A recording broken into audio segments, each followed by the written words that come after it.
Eu sou Dante Galian, historiador, professor do Centro de História e Filosofia das Ciências da Saúde da Escola Paulista de Medicina da Universidade Federal de São Paulo, e hoje eu estive aqui conversando sobre as crises no mundo antigo e de que maneira, né, a humanidade veio enfrentando essas crises para entender o momento que a gente está vivendo. Para mim foi uma delícia essa conversa. Conversar com o Celso, uma pessoa inteligente, uma pessoa instigante, muito divertida.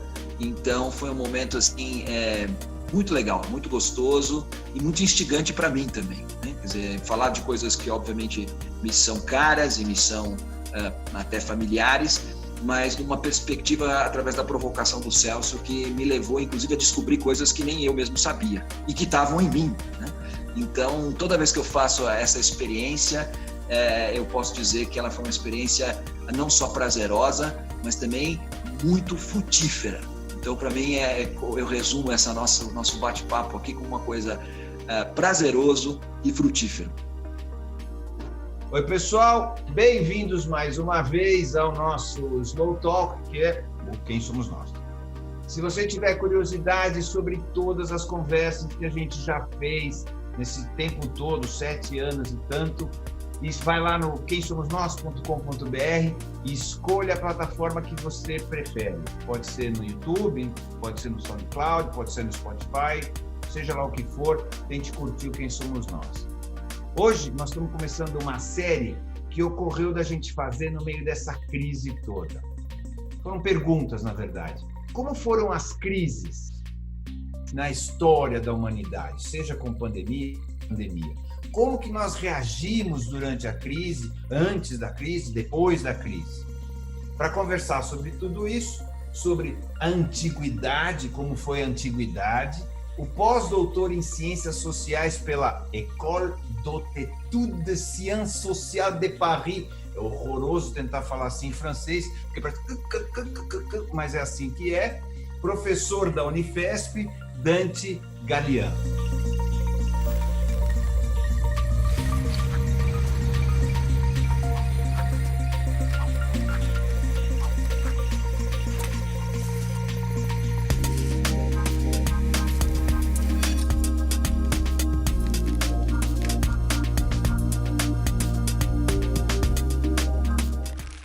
Quem é você? Eu sou Dante Galian, historiador, formado na USP, na Faculdade de Filosofia, Letras e Ciências Humanas, onde eu fiz também o meu mestrado e o meu doutorado. Faz 20 anos que eu sou docente e diretor do Centro de História e Filosofia das Ciências da Saúde da Escola Paulista de Medicina, da Universidade Federal de São Paulo. E, além disso, lá mesmo, nesse ambiente da Escola Paulista de Medicina, eu criei uma atividade chamada Laboratório de Leitura, que usa os clássicos da literatura universal para discutir os grandes temas humanos, né? E, através desse instrumento, eu venho ajudando aí a formar os futuros médicos, os futuros profissionais de saúde, e, mais recentemente, também, através de uma empresa que eu mesmo criei, que chama-se Responsabilidade Humanística, eu venho fazendo isso no mundo corporativo e na sociedade de maneira geral. Sou casado com Beatriz e pai de 5 filhos. Eu sou de 4, você ganhou. Me conta um pouquinho, por que você escolheu esse lado, por que você escolheu estudar isso e depois por que você escolheu especificamente trabalhar com médicos e tal? Porque é diferente, né? Na verdade, não é um caminho natural, né? Então me conta um pouquinho por que você escolheu história, ciências sociais e tal. Eu acho assim, a minha relação com a história é algo, digamos assim, desde a minha mais fresca adolescência, principalmente, ou talvez até da infância. Eu sempre era apaixonado pelas coisas históricas, né? E tive um avô, né, o pai da minha mãe, que era espanhol, lutou na Guerra Civil Espanhola. E então você imagina, né? Tem um avô que lutou na Guerra Civil Espanhola, veio exilado para o Brasil, né? E desde pequeno te contando histórias, né? não só as histórias da guerra, né, mas as histórias dos fenícios, dos celtas, e dos romanos que invadiram a Península Ibérica, né, porque isso está um pouco na memória, os árabes, aquela coisa toda. Então, esse universo das histórias que eu ouvia desde pequeno foram sempre ocupando um lugar muito, muito importante e muito instigante na minha vida, né? E aí depois, obviamente, na época que eu estava começando o ensino médio, apareceu os filmes do Indiana Jones e aquela coisa toda. Então, óbvio, né? Eu queria era ser arqueólogo, né? E entrei na faculdade de História com esse objetivo. E, de fato, eu fui praticar arqueologia durante um tempo, né? Durante a época da minha graduação, eu estagiei durante 2 anos no Museu de Arqueologia e Etnologia da USP. Participei de escavações no Vale do Ribeira, né? Cheguei até a descobrir uma urna funerária. Então, eu tenho aí a minha experiência arqueológica, né? E quando eu estava chegando já no final da minha graduação, meu avô, esse que me influenciou profundamente, ele teve um câncer na garganta e ele ia perder a voz, né? E foi justamente na época em que a gente começou aqui no Brasil a trabalhar com história oral, né? Então eu abandonei a arqueologia para me dedicar à história oral, antes que meu avô ficasse inteiramente mudo, consegui gravar as histórias de vida dele. Isso me levou, inclusive, no mestrado a ir para a Espanha. Eu morei 1 ano lá na Espanha, e meu mestrado foi sobre isso, sobre a memória e a história oral da Guerra Civil Espanhola. E a minha relação com a medicina aconteceu, não foi uma escolha, foi uma coisa que foi acontecendo, né? Logo depois que eu voltei da Espanha, terminei meu mestrado, comecei meu doutorado, surgiu para um concurso como professor de História na Universidade Federal de Santa Catarina, em Florianópolis. Eu passei nesse concurso, achava que ia amarrar o burro na sombra lá em Florianópolis, na praia, na beira do mar. Mas aí não me adaptei, né? Acho que paulistano, nascido e criado em São Paulo, né? Nessa dinâmica doida dessa cidade. Então, eu quis voltar para São Paulo e a oportunidade que eu tive, por ser professor de uma federal, foi numa outra federal, que na época era a Escola Paulista de Medicina. E eles tinham lá uma necessidade que era criar um museu e um arquivo histórico da escola. Então, a princípio, eu fui para fazer isso, mas eu nunca me conformei em estar longe da sala de aula, em estar longe da educação, da formação. E era um momento também que estava se discutindo muito a questão da humanização em saúde. Foi um momento que explodiu essa coisa da humanização da saúde, a formação humanística e tal. E eu fui dar aula de História da Medicina, que era uma coisa que eu nem imaginava. Aí fui fazer meu pós-doc na França, né? Fiz 2 anos de pós-doc em Paris, na École d'Hautes Études. Fiz um trabalho que foi um trabalho muito legal de fazer, que chamava-se A História do Coração Humano, né? Então, eu estudei as representações e as interpretações sobre o coração humano, desde a antiguidade até a época moderna, né? E publiquei um artigo, depois se chamou O Coração Humano, de sede da alma à bomba biomecânica, né? Então, como é que o coração perde a dimensão de fonte da vida, da alma, do sentido espiritual, e se transforma numa bomba biomecânica e, portanto, passível de ser trocado, restaurado e assim por diante. Fiz um trabalho bem interessante naquela época com história oral de vida de transplantados cardíacos, né? E aí a coisa foi se desenvolvendo. E no meu interesse de envolver os alunos, né, para os temas humanísticos, a princípio com a história, eu acabei descobrindo na literatura, e de maneira particular na literatura clássica, um gancho muito interessante, né? Quer dizer, quando a gente está lendo e discutindo os clássicos da literatura universal, é uma maneira muito divertida, envolvente, emocionante de tocar nos temas essenciais da existência humana, como, por exemplo, a dor, o sofrimento, a morte, né? Esses temas que são tão importantes, por exemplo, para um futuro profissional da saúde, né? E acabei criando uma metodologia em torno dessa leitura e discussão dos clássicos, que é o Laboratório de Leitura. Em 2014, recebi um prêmio por essa metodologia, que é o Prêmio Viva a Leitura, da Fundação Santillana e do Ministério da Cultura e da Educação. E aí eu comecei a levar Fiz algumas experiências aí na Casa do Saber também, o laboratório de leitura, e foi muito bem recebido e tal.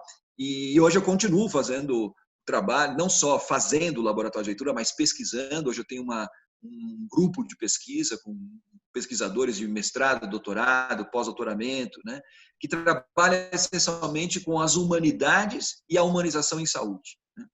E agora, mais recentemente, eu estou abrindo aí um braço dentro dessa linha de pesquisa para pesquisar a questão da humanização no mundo corporativo, né, nas grandes empresas, no mundo corporativo de maneira geral. Então, é um pouco aí a minha história e como é que eu fui parar da história na medicina, né? Muito bacana. E agora, além da medicina, esse âmbito corporativo. É muito bacana, muito legal mesmo. Você pegou um caminho bonito, diferente, né? Assim, muito diferente, muito bonito e Sim. nesse momento específico de uma utilidade absurda, né? Então, sem dúvida, sem dúvida. Você é o primeiro programa dessa série que a gente está fazendo sobre crises e como a gente passou por essas crises, né? Seja ela de pandemia ou não. E a gente vai falar sobre o mundo antigo. E eu queria que você começasse a falar para isso. Qual que é a primeira grande crise que a humanidade passou e como que a gente passou, de que maneira e como que a gente saiu dela?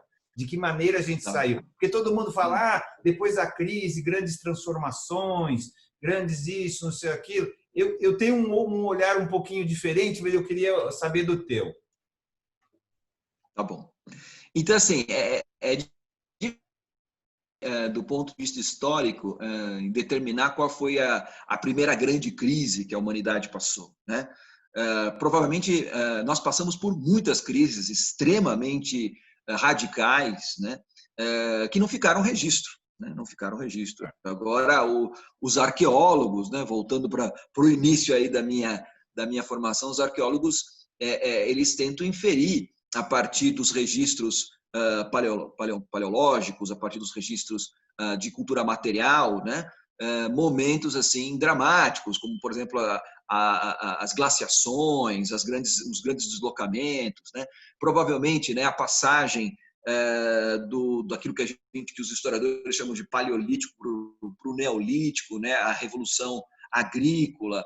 A gente deve ter passado por crises assim, onde provavelmente os nossos antepassados estavam pensando assim, putz, agora ferrou, agora não vai, agora a coisa acabou por aqui, né? Isso aqui chegou num beco sem saída. Eu acho que isso é uma constante, né, na história da humanidade, né? Esse sentimento de que a gente chegou no fim, né?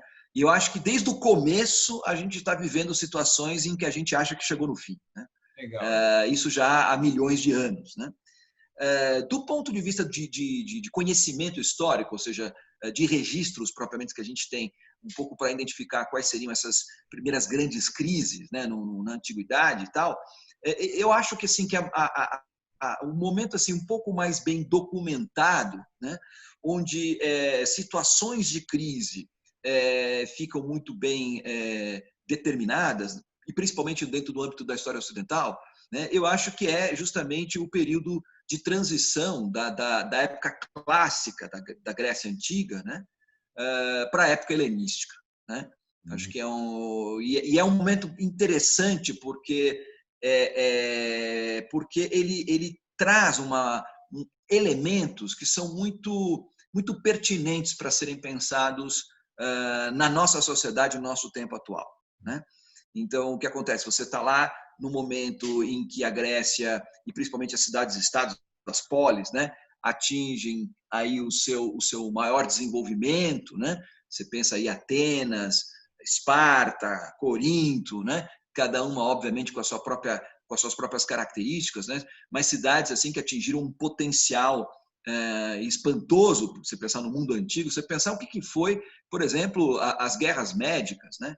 Em que os gregos, numa inferioridade infinita em termos de número de homens, né, número de guerreiros, assim, eles conseguiram vencer os persas, né, que era o maior império da antiguidade, né? E essa vitória sobre os persas, sem dúvida nenhuma, trouxe para os gregos, né, e de maneira particular para os atenienses, um sentimento de orgulho, né? E um sentimento assim de invencibilidade. Né?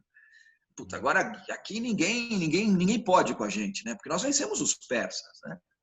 A gente criou um modelo de sociedade invencível, né? E de fato, quer dizer, se você for pensar o equilíbrio que os atenienses conseguiram encontrar, né, do ponto de vista da estabilidade interna, né, e da capacidade de realização do ponto de vista comercial, do ponto de vista militar, né, de fato era um feito inédito, né?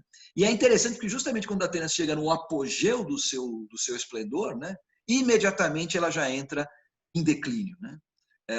E aí é interessante observar, por exemplo, o próprio Tucídides, né, que é um historiador contemporâneo, né, quer dizer, logo depois das Guerras Médicas, ele vai ser aquele que vai relatar a Guerra do Peloponeso, né, a guerra que acontece é o seguinte: quando termina a Guerras Médicas, Atenas sai hiperfortalecida, né, ela é a líder de uma liga de cidades estado gregas, né, com um potencial de liderança gigantesco, né, e podemos dizer que a partir desse momento os atenienses não souberam qual era o momento, né, de exercer essa liderança e qual é o momento em que a liderança arrisca se tornar uma tirania. E foi nesse momento que as coisas começaram a andar para trás, né? Foi nesse momento em que Atenas começa a abusar do seu poderio, tanto militar quanto do seu prestígio frente às outras cidades e assim por diante, e começa a ter uma atitude policialesca, né? E uma atitude de controle, né? De opressão em relação a outras cidades que se sentiam, de certa forma, com seus direitos, né? Com as suas liberdades tolhidas por essa nova tirania democrática, porque internamente Atenas era uma democracia, né? Olha, as semelhanças não parecem ser meras coincidências, né? Internamente Atenas é uma democracia, mas externamente, né, ela age de forma tirânica, né? Ela age de forma tirânica. E isso vai levar com que várias cidades se aliem a Esparta, que era identificada talvez como a única cidade possível de frear esse poder, digamos assim, hegemônico de Atenas na Hélade, né? Na região do Mar Egeu. Esparta era uma cidade militar, né? Vamos chamar assim, com raciocínio exatamente, militar, exatamente. Né? Uma ditadura militar, né? Vou chamar de ditadura militar, não sei se serve, mas era uma coisa para esse lado, né? Então era uma democracia na verdade, e uma ditadura militar aqui, não é isso? Isso, na verdade era uma oligarquia, né? Mais do que uma ditadura, era uma oligarquia, onde você tinha as castas, né, dos guerreiros, que já tradicionalmente, desde a época da Primeira Guerra com os persas, né, havia se consolidado essa dinâmica, esse regime militar, e que se consolidou depois da guerra, né? Mas é que os espartanos, ao contrário dos atenienses, né, eles tinham uma estratégia muito mais isolacionista, ou seja, não intervencionista, né? Quer dizer, os espartanos estavam a fim de cuidar da vida deles, né? Não tinham ambições do ponto de vista regional, né? Do ponto de vista de conquista, assim por diante. Enquanto que os atenienses, que tinham uma sociedade muito mais comercial, né? É interessante isso, né? Porque a vocação de Atenas, do ponto de vista econômico, é uma vocação muito mais comercial do que Esparta, que é uma vocação muito mais agrária, né? Até pelas questões geográficas, né? O Peloponeso, em Atenas, é uma região muito mais acidentada, né? Do que a Lacedemônia, que é uma região um pouco mais plana, onde você tem condições de fazer agricultura mais extensiva e assim por diante. Isso acabou levando os atenienses um pouco a ter que se voltar para uma subsistência mais de comércio, né, mais aberta, assim por diante. E, obviamente, aquela coisa um pouco de que uma vez que você começa a abrir o mercado, né, a partir do momento que você começa a enriquecer com trocas comerciais e assim por diante, você não tem muito noção da medida, né?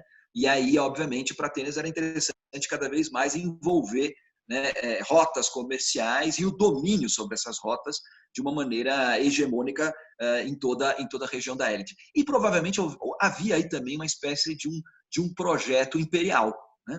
Não declarado, mas um projeto imperial, até no sentido de que as guerras médicas, né, fez com que os gregos, e de maneira particular os atenienses, né, entraram em contato com uma forma de organização política e social que eles não conheciam, né, que era essa estrutura hipercentralizada, hipermilitarizada, né, e poderosa, que possibilitava com que os persas fizessem o que eles faziam, né? Coisa que os gregos, apesar de todas as suas realizações do ponto de vista civilizacional, né, pelo menos do ponto de vista político, não tinham chegado nem perto do que os persas tinham chegado. Então, eu acho que um pouco esse contato com os persas acabou despertando nos atenienses esse desejo aí um pouco de se tornarem uma espécie assim de império, né, de império do Ocidente, de um império grego, né, que no final das contas, né,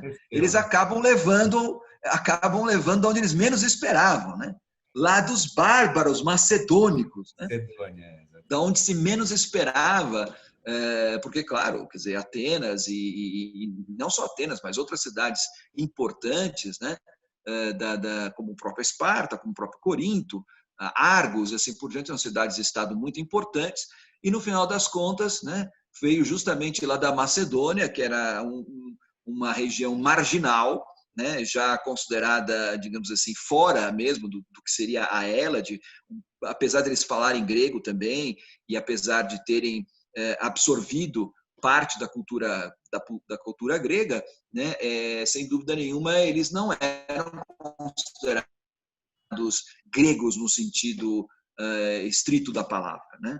E de repente foi justamente daí que se desencadeou, né, esse processo que acabaria de fato transformando a Grécia num grande império, né? Começando com Filipe, né, Filipe da Macedônia, e depois o seu filho Alexandre, né? Eu acho que assim esse momento, digamos assim, não foi o primeiro, sem dúvida nenhuma, não foi, né? Mas do ponto de vista da documentação histórica, né, do conhecimento que a gente tem, talvez seja a primeira grande crise, né? E o que essa crise desencadeou é muito interessante, né? Cujas consequências, de alguma maneira, a gente sente até os dias de hoje, né? O que a crise desencadeou, na verdade? Tá. Porque, no final, uma coisa que você falou que eu achei interessante é Atenas começou a cair quando a ambição ficou mais do que deveria. Sei lá se é assim a frase, não foi assim que você falou, mas quando ela chegou no ponto máximo, quis mais, e daí para diante ela começou a apodrecer, a cair, a decair, etc., a ponto de depois quem acaba mandando foi o Alexandre, o Filipe, depois o Alexandre na Macedônia, e não Atenas. Isso é uma coisa recorrente na nossa história, não é isso? Assim, esse ponto, quando chega lá em cima, parece que a gente não sabe parar. Exatamente. Né? Mas será que existe o ponto de parar? Porque assim, como é que a gente identifica qual é o ponto de parar? Depois é mais fácil. Olhando agora, alguns milhares de anos depois, você fala, poxa, eles não souberam parar e tal. E eu concordo, né? Assim, mas assim, existe esse ponto de parar, né? Como a gente sabe qual é o ponto de parar para não apodrecer? Ou vai apodrecer sempre?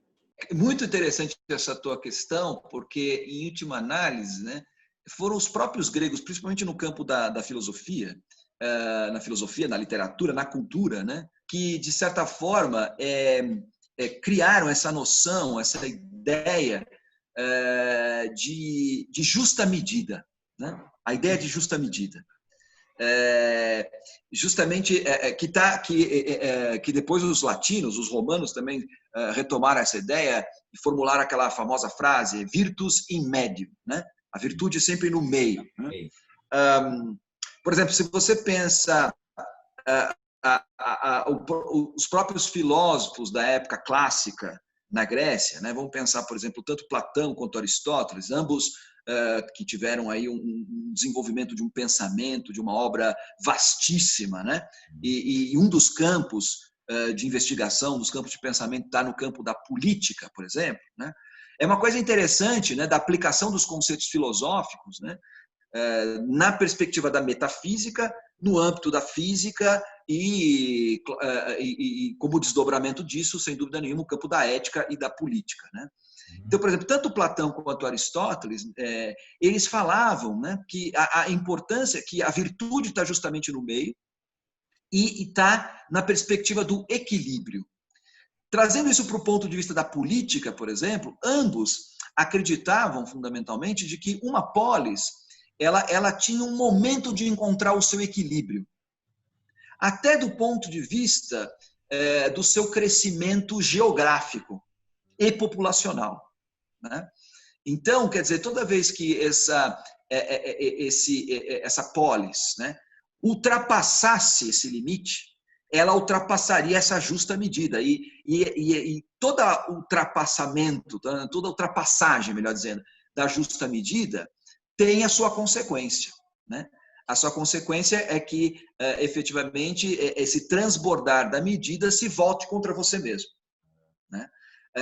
Isso é uma coisa que tanto Platão quanto Aristóteles eles estão, de certa forma, dialogando, né, com outro campo do conhecimento muito importante e muito desenvolvido naquele período, que é a medicina, né?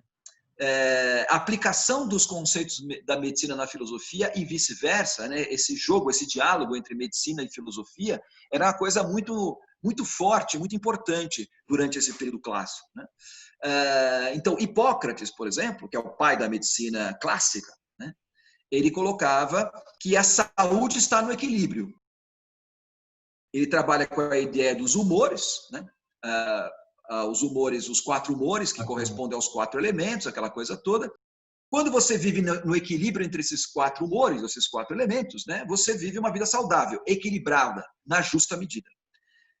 Quando acontece alguma coisa no qual um desses 4 elementos, ou um desses 4 humores, né, se sobrepõe aos outros, esse equilíbrio, essa justa medida se rompe, e a consequência disso é a doença. Essa mesma lógica é aplicada para o campo da política, né? Daquilo que, por exemplo, Aristóteles chamava de isonomia, né? que é o equilíbrio das forças dentro da polis, assim por diante, e é aplicado também no âmbito das relações da política externa também. Então, a política de alianças, a política de trocas comerciais e assim por diante. Então, quer dizer, era muito, do ponto de vista filosófico e do ponto de vista científico, era muito claro para o grego, né, essa dimensão da justa medida. Mas uma coisa é você ter isso em mente, ou ter isso como um conceito muito bem consolidado, e outra coisa é a dinâmica do jogo político no cotidiano, né, onde as paixões, em geral, são mais fortes do que a razão. O Aristóteles foi preceptor do Alexandre, tá certo? Exatamente. E não sei se era exatamente um cara da justa medida, já que ele invadiu tudo, né?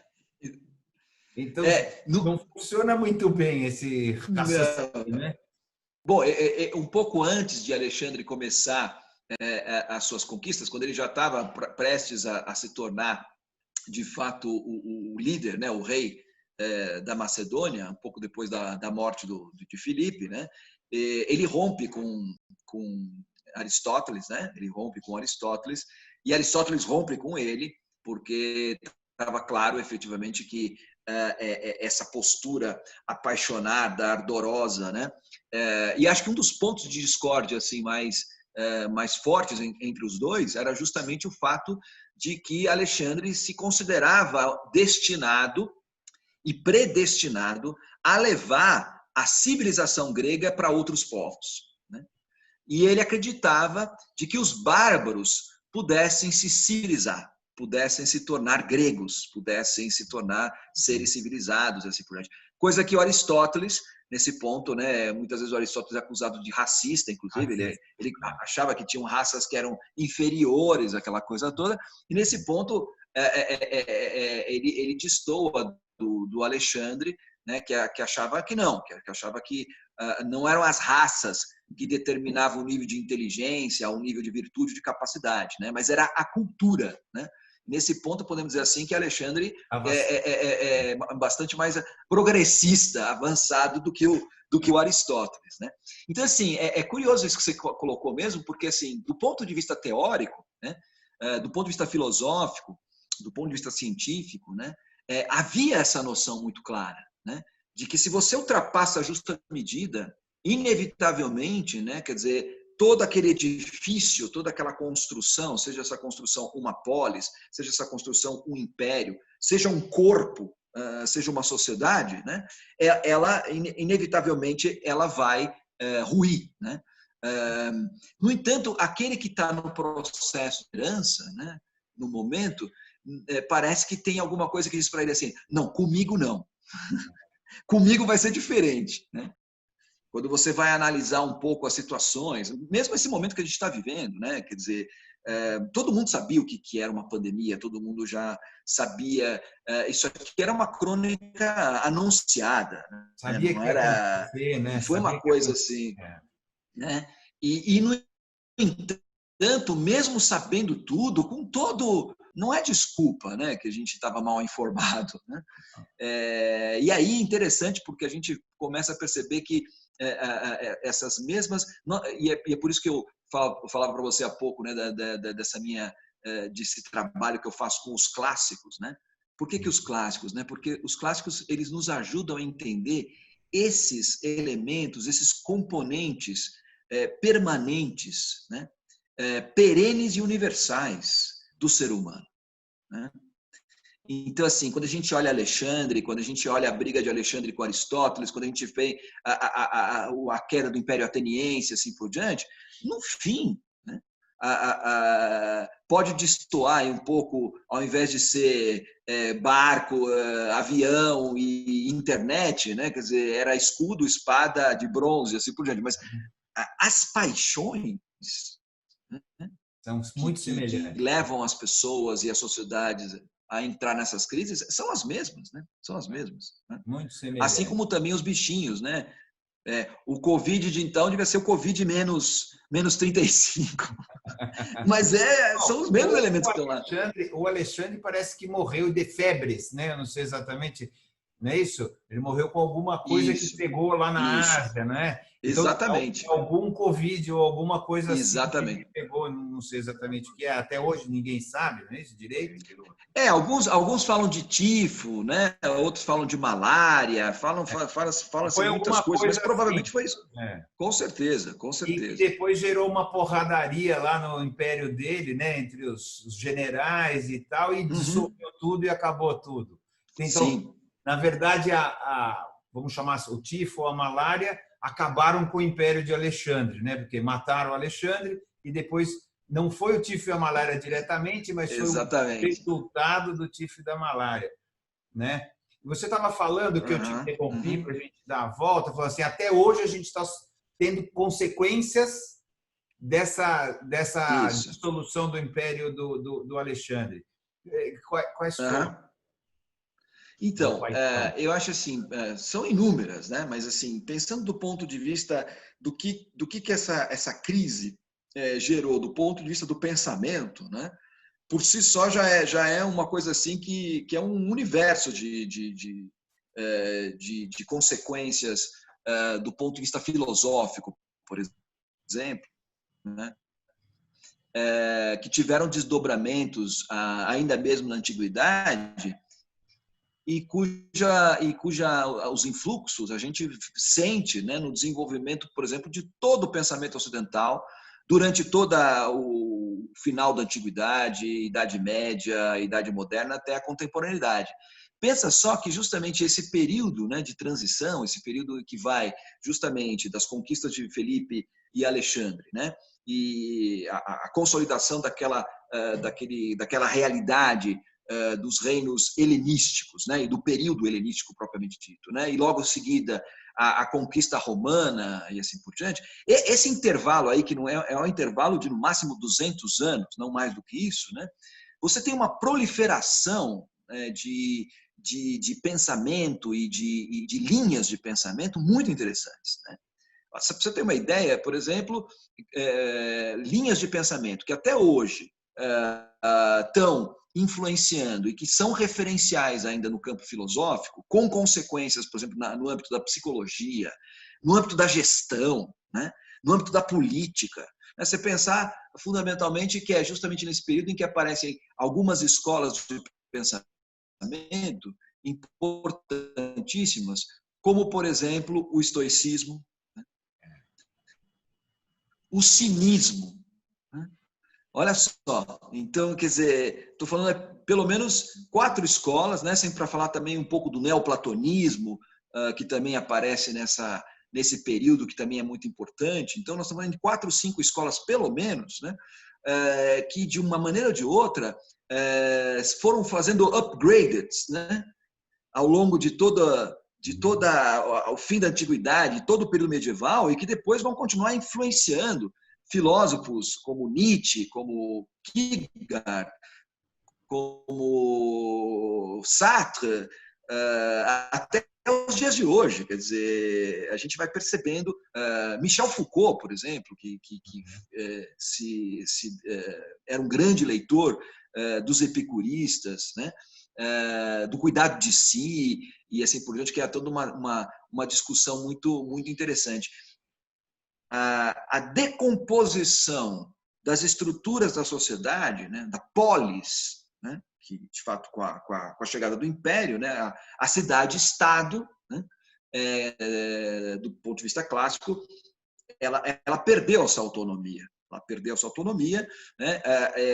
Essa compreensão do aquilo que Aristóteles dizia do homem como ser político, né? Ela também vai entrar em crise, né? E nesse momento de crise, o que acontece? Quer dizer, o homem vai se refugiar em si mesmo. Podemos dizer assim, né, que esse período dessa crise, que é a crise do helenismo, né? Ela não deixou, de certa forma, de ser um período de quarentena filosófica, né? Porque as pessoas começam, ao perceber, né, a impossibilidade de encontrar, porque, por exemplo, tanto para Platão quanto para Aristóteles, né, era impossível pensar a felicidade, né, sem uma dimensão política. Ou seja, o homem ele só pode ser feliz na medida em que ele exerce a sua cidadania, né? E ele faz parte de uma cidade, faz parte de uma polis, né? Então, ao mesmo tempo que ele pertence a uma polis, ele também contribui com essa polis, ajuda a construir essa polis, né? Quando o comunitário, quando o poder político da polis, propriamente dito, se enfraquece e chegando até o ponto de simplesmente desaparecer, né? Essa relação do indivíduo, do cidadão com o poder, né? Ela se torna extremamente frágil, né? Porque esse poder está distante, né? O imperador, né? O imperador é uma figura muito distante, né? Tanto é que em Roma, né, por exemplo, há a associação dos imperadores com os deuses, né? O imperador já nem mesmo é um homem, né? Ele é ou um semideus ou propriamente mesmo um deus, né? Então a política deixou de ser um espaço, um campo, né, onde o indivíduo pode intervir, pode e deve intervir, né, na constituição do seu próprio destino. Então, do ponto de vista político, do ponto de vista terreno, mundano, né, esse destino está nas mãos, né, de um semideus ou de um deus terreno, né, no qual eu não tenho a mínima possibilidade de intervir, né, e eu estou nas mãos dele, estou nas mãos do Estado, estou nas mãos dessa maquinaria tremenda que são os grandes impérios, né? Então, o que me cabe? Me cabe buscar a minha própria felicidade comigo mesmo, né? Seja num âmbito mais individual, como, por exemplo, pregavam os cínicos, né? Então, o Diógenes de Sinope, que é o cara que sai com a lanterna procurando cadê o homem, né? Quem me mostre um homem, aquela coisa toda, e que achava que era muito mais feliz, né, convivendo com os cães do que convivendo com os homens, né? Porque o Diógenes dizia isso, que o cão ensinava muito mais virtudes do que o próprio homem, né? Acho que é um momento um pouco da história assim que a gente tem essa aproximação com os pets, né? Essa coisa de a gente chegar e achar que os cachorros são muito mais melhores companheiros do que os nossos semelhantes, né? Ou então, em alguns momentos, sim, né? E então assim, você percebe que esse momento, né, que está se vivendo nessa que eu chamaria da grande crise da antiguidade, né? Foi um momento bastante traumático, um momento bastante duro, mas ao mesmo tempo muito fecundo, né? E eu acho que é esse que é o grande aprendizado que a gente pode tirar desses momentos da história, né? A gente está falando aqui só da antiguidade, mas ao longo da história a gente teve outros momentos. Eu recentemente há pouco estava relendo aí umas coisas em relação claro, naturalmente por causa da peste negra, né? No século XV. E é interessante porque o Renascimento, né, esse momento fantástico assim por diante, ele é, digamos assim, fruto, né, em grande medida, da peste negra, que matou, segundo alguns historiadores, entre 30% e 60% da população da Europa, né? Então foi uma coisa assim terrível, devastadora, né? Então, de novo, né, aquela coisa que a gente estava falando no começo, esses momentos na história que a gente acha que chegou num beco sem saída e que a humanidade vai acabar, né?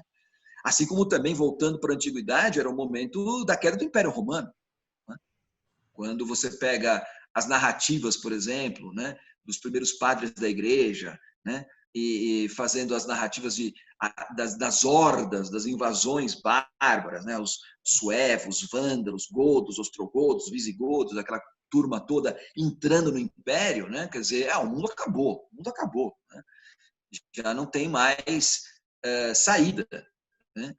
E alguns, dentre eles, por exemplo, Santo Agostinho, né, que morreu, né, no sítio, no cerco da cidade onde era bispo, Hipona, no norte da África, né? Ele dizia assim: não, isso aqui não é o fim, isso aqui é um novo começo. Então, essa lucidez, né, de alguns personagens da história, de repente vai percebendo assim que é interessante a gente voltar a ler alguns clássicos, sabe? Eu estou resgatando algum desses clássicos assim que eu acho que tem me ajudado um pouco a pensar sobre o momento atual, sabe? Um deles é Santo Agostinho. Primeiro eu estou falando desses filósofos aí do período helenístico, né? Então, Diógenes, né, o pai do estoicismo, né? O Epicuro, né? Que também é um cara bacana, que é um cara muito legal também, né? Muito atual, né? Ele é muito atual. Muito atual, né? E outros são esses que também, dentre eles, destacaria o Santo Agostinho, né? Na Cidade de Deus, e de maneira particular em Confissões, que também está vivendo um momento muito parecido com o nosso, né? Você imagina que Santo Agostinho está escrevendo no momento em que a cidade onde ele vivia está cercada, né?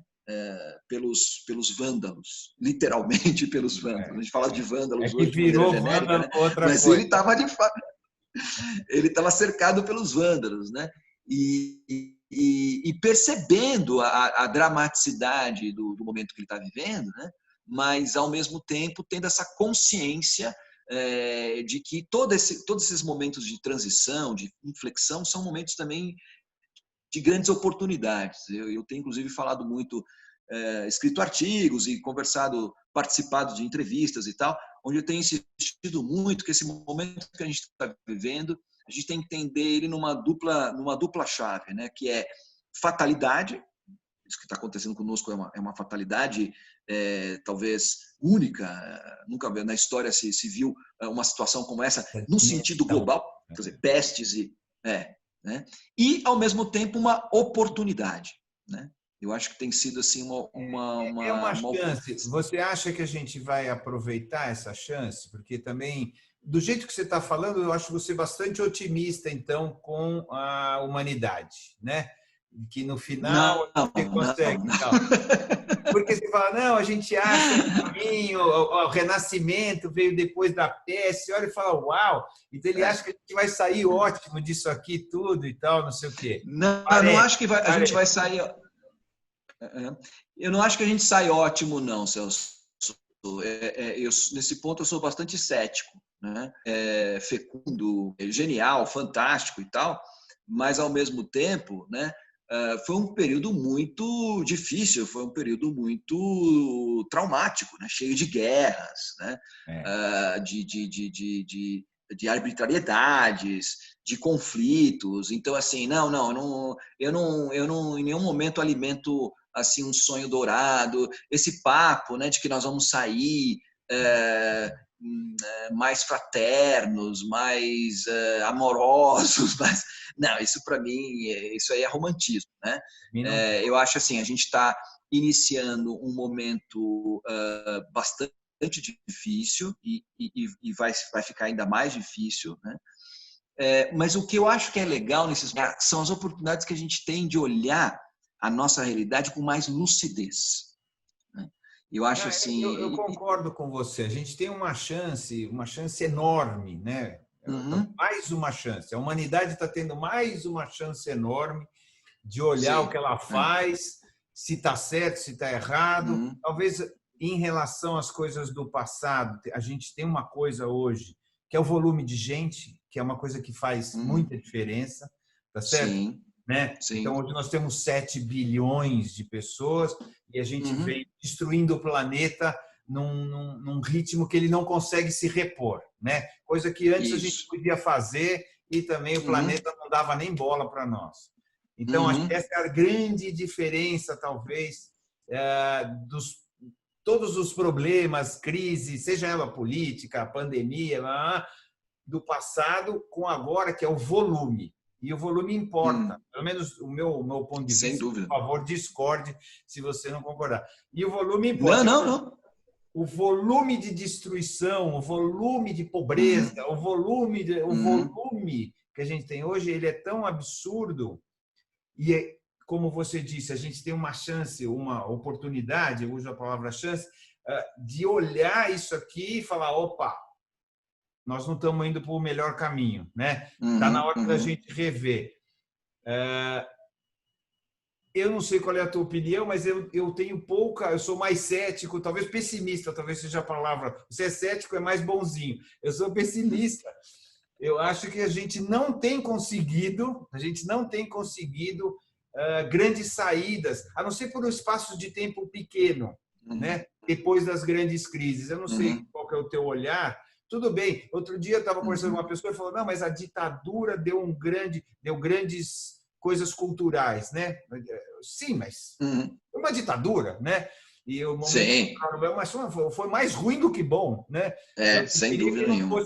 Tivesse músicas piores, mas menos ditadura.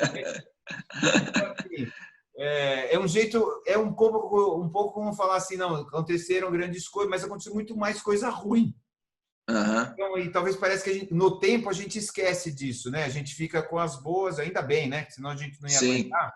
Sim.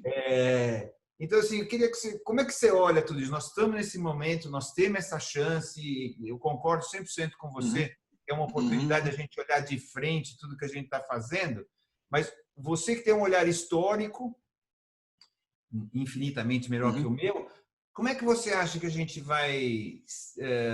como é que você vê a humanidade daqui para ver? Não, sem previsão, não é nesse sentido, mas como você acha que a gente vai lidar com isso? Eu acho assim que o ponto de partida para essa reflexão, Luca, eu acho que a gente acabou criando um conceito que no final das contas é uma espécie de uma quimera, né? Que a gente sofre muito depois porque a gente cria muitas expectativas em relação a esse personagem que nós criamos, principalmente a partir da época moderna para cá, que chama-se humanidade, né? O que é essa humanidade, né? Então, assim, a gente acabou criando uma personagem, né? A humanidade não aprende, essa humanidade não existe. O que existe são pessoas humanas, né? São pessoas humanas e que dentro de situações como essa, por exemplo, que a gente está falando de fatalidade e oportunidade, acho que tem pessoas que ganham muito com isso, né? Assim como você tem situações na vida em que, por exemplo, de crises pessoais, não estou falando nem, porque agora estamos tudo mais ou menos no mesmo barco, né? Mas às vezes pessoas assim que passam por situações muito traumáticas na vida, por exemplo, um câncer, né? Uma doença muito grave, assim por diante, e aproveita dessas oportunidades para fazer uma revisão e sair daquilo como uma outra pessoa, né? E A tem gente outros que não. espera que a humanidade faça a mesma coisa, e outros que não, e outros que não, né? E outros que não. Então eu acho assim que pensar no movimento da humanidade, né, é a gente pensar no lugar errado. Né? O que a gente tem que fazer é o seguinte, né, quer dizer, isso que a gente chama de humanidade, essa coisa abstrata, né, ela na verdade é o conjunto desses 7 bilhões de pessoas que estão de vetores puxando cada um para o seu lado. Isso. Mas vai ter um vetor resultante. Exatamente. Então, quer queira que a gente tenha um vetor resultante. Então, nós temos que buscar soluções. Eu acho que um pouco... E acho que toda solução, nesse sentido, passa fundamentalmente por uma coisa que eu prezo muito, né? E que eu acho que é a questão da consciência. Né? É o desenvolvimento da consciência. Eu tenho uma coisinha, porque às vezes a gente é consciente, mas não faz. Claro. A consciência é um degrau, ela não é o que resolve, tá certo? Porque você pode ser consciente de que vai dar tudo errado e continuar fazendo tudo errado. Exatamente. Eu acho que tem uma imagem que eu gosto muito de um conto, muito curtinho, mas muito, muito bonito e muito incisivo do José Saramago, que chama-se O Conto da Ilha Desconhecida. Né? E nesse conto tem uma personagem que é a mulher da limpeza e que ela sai pela porta das decisões. Né? Eu acho muito bonita essa imagem, né? De sair pela porta das decisões. Diz assim que naquele castelo onde ela morava, né? Havia muitas portas, né, que eram usadas. Havia a porta dos obséquios, onde vivia o rei estava sempre na porta dos obséquios, recebendo obséquios, e havia uma outra porta que muito pouca gente usava, que era a porta das decisões. Mas uma vez que você sai pela porta das decisões, aí não tem mais volta. Né? Então, acho que é isso mesmo, Celso. Eu concordo com você, eu acho que a consciência é fundamental, mas depois tem que haver um passo a mais, né, que é a decisão. Né? E que é, enfim, a coragem de tomar essa decisão, né? E fazer aquilo que é certo, fazer aquilo que tem que ser feito. E isso é uma coisa realmente muito difícil. Bom, esse é uma ótima hora da gente fechar. Legal. Ótimo momento, que é o seguinte, eu sempre faço a mesma pergunta no final. Então, com a tua experiência de vida, com o teu conhecimento e etc., quem somos nós? Nós somos esses seres perdidos. Eu acho assim, a gente somos seres com muito potencial, né? Do ponto de vista da inteligência, do ponto de vista das realizações, do ponto de vista das possibilidades, né? Mas a gente, em geral, está sempre muito perdido. Né? Nós somos seres perdidos, né? Seres perdidos do ponto de vista do planeta, do ponto de vista da humanidade, do ponto de vista da história, né? Mas que está sempre buscando um caminho de se reencontrar, né? De encontrar o caminho certo, de fazer a coisa certa. Né? Só que a gente não pode esperar que isso baixe dos céus. Né? A gente não pode esperar que isso seja provocado, né? E é nesse sentido que eu volto naquele tema da humanidade. Né? O problema não está na humanidade, o problema está com cada um. Né? O problema está com cada um, com você mesmo. Né? Então, eu acho assim, acho que nós somos esses seres perdidos, né? Que tem que se reencontrar, e eu acho que o caminho para se encontrar quem nós somos, né, é mergulhando em si mesmo. E o mergulho em si mesmo só é possível quando você vai em direção ao outro.